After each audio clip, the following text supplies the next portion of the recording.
தூத்துக்குடி மாதா தேவாலயம் lady of Snows shrine Basilica என்பது தென்னிந்தியாவின் மிக பிரசித்தி பெற்ற கத்தோலிக்க தேவாலயங்களில் ஒன்றாகும்.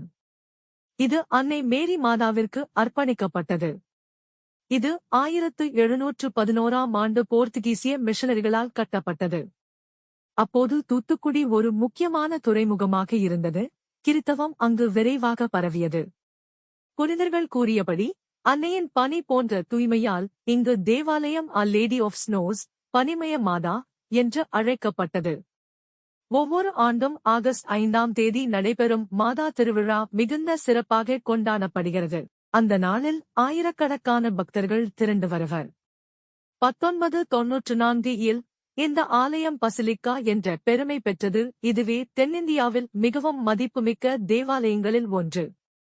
அன்னையின் அருள் பல அதிசயங்களையும் நம்பிக்கையையும் வழங்குவதாக பக்தர்கள் நம்புகின்றனர். லைக், ஷேர், சப்ஸ்கிரைப் செய்ய மறக்காதீர்கள்.